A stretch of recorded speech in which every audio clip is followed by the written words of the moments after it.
국민 여러분 반갑습니다. 오랜만에 동영상을 접하다 보니까 좀 어색하기도 합니다. 그동안에 뜻밖의 이 병이 걸려가지고 병원에 한 석 달간 입원해가지고 꼼짝도 못하고 잡혀있다가 이제 퇴원을 했는데 그래도 뭐 발이 지금 왜 수술을 하다 보니까 아직까지 이 상처가 완전히 낫지 않았어요. 그래서 좀 집에서 지금 요양 중인데 이 상처 때문에 그동안에 많은 외국 지사들이 그 참 국민의 저항권을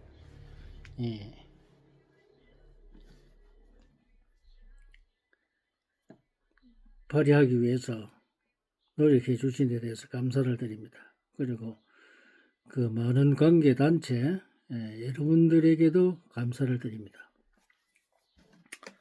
자, 우리가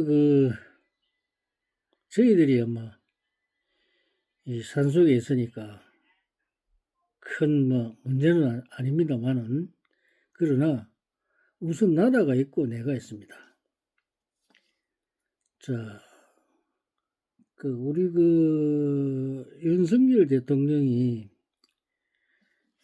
계엄령을 선포를 했는데 반란죄 수괴로 몰아갔단 말이에요. 아니, 헌법상 규정이, 헌법상 우리가 볼 때 계엄령 선포하고 이런 이 대통령의 절대적 권한입니다. 그래서 어느 누구도 계엄령을 선포하거나 계엄령에 대한 어떤 그거는 이 헌법 1, 2항을 제외한 나머지는 어떤 법에 저촉을 받지 않습니다. 여러분들도 법을 헌법 공부만 조금 한 번만 봐도 다 아는 건 사실이에요. 그리고 사법부에 있는 사람들, 특히 이런 법의 논리를 모를 리가 없겠죠. 이때까지 수많은 사람들이 이 법을 공부를 했고, 우리나라에 판사들 많지요, 검사들 많지요. 이런 걸 모르는 변호사들도 엄청 많죠. 근데 이걸 모르겠습니까? 그런데 이 계엄령 선포에 의해서 이 윤 대통령을 반란 수괴를 해가지고 몰아넣습니다. 근데 문제는 계엄령을 선포해가지고 이 계엄령의 법을 위반하지 않는 한 반란이 될 수가 없습니다. 그리고 대통령이 최고의 권한을 가지고 있는데, 이 인간이 태어나서 가장 최고의 직위에 올라갔는데 무슨 억하심정이 있다고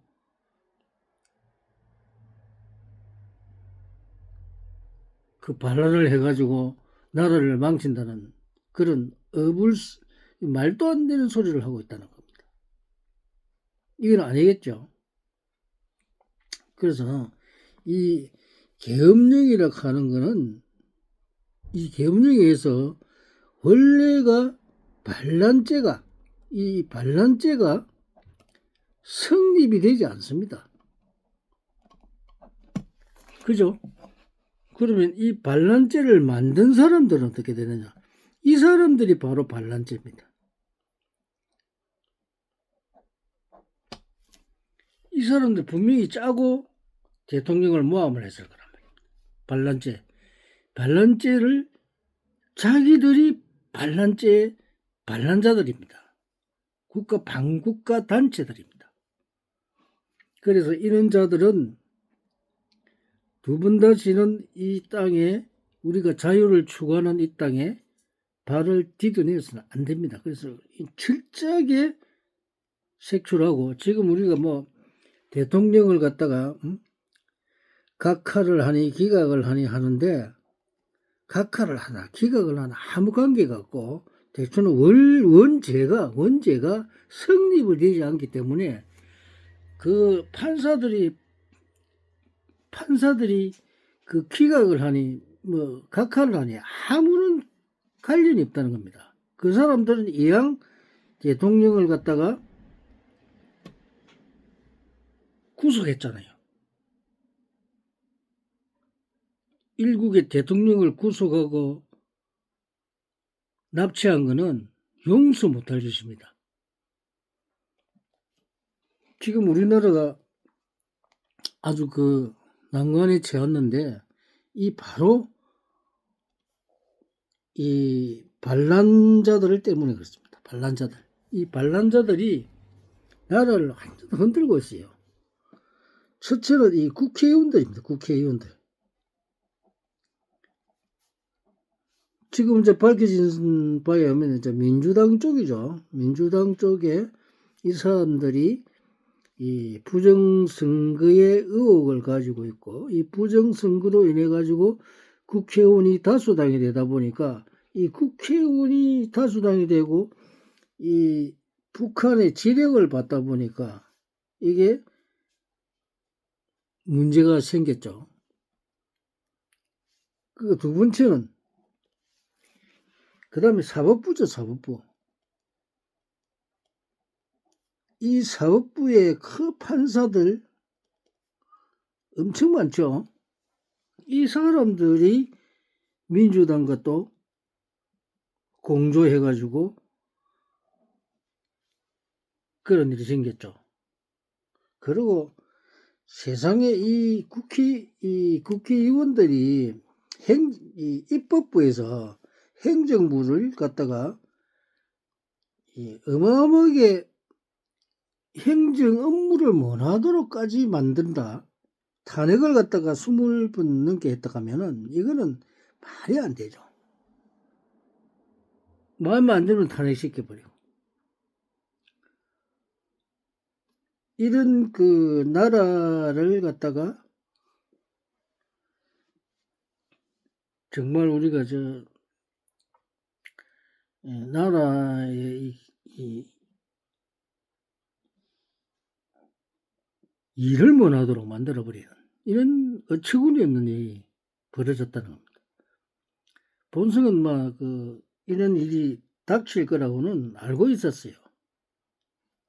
그래서 여러 가지 옛날에는 이렇게 좀 동영상도 많이 올렸는데, 요즘 내가 몸이 아파서 이제 어쩔 수 없이 이제 이렇게 있는데, 안 그랬으면 아마 몸이 많은데 많이 갔을 겁니다. 이 성격에 또 불의를 보고는 못 있는 그런 스타일이 돼가지고. 근데 이제 몸이 아프다 보니까 지금 꼼짝을 못 하고 지금 이제 절에 있는데, 일단 내가 지금의 상황을 보니까 사람들이 막 이러니 저러니 막 이랬었는데, 일단은 사회 탄핵이라는 거예요. 그래서 법의 제약을 받지 않는다. 근데 이제 우리가 국민 저항권에 좀 대해서는 조금은 우리가 상식적인 차원에서도 국민 저항권에 대해서는 좀 알아야 됩니다. 우리가 우리 국민들이 법을 만들어서 우리는 법대로 당신들이 이 나라를 다 이끌어 가시오 하고 우리는 세금을 내서 운영하는 체제가 바로 자유민주주의 체제입니다. 그런데 이 국민들은 하나하나죠. 힘이 없습니다. 사실은 가장 힘이 막 크면서도 가장 힘이 없는 게 바로 국민들이죠. 그러나 최종적인 나라의 주인이 국민인데, 최종적인 단계에서는 가장 큰 힘을 발휘하는 게 국민일 수밖에 없습니다. 우리 공무원들, 세금을 받고 월급을 받는 사람들은 우리 국민들의 일꾼들입니다. 그 일꾼들이 일을 잘 하게끔 만들어 줬는데 그 일을 잘못하고 국민들을 어렵게 만들면은 국민들로서는 어쩔 방법이 없죠. 그래서 최후 보류의 실력 행사를 할 수 있는 게 국민저항권입니다. 그래서 이 국민저항권을 우리가 발휘하려면 엄청난 유혈 사태가 일어나죠. 그래서 이것만은 막아야 되는데 지금 우리나라에 보면 입법부도 이거 다 새로 고쳐야 되고 사법부도 다 고쳐야 됩니다.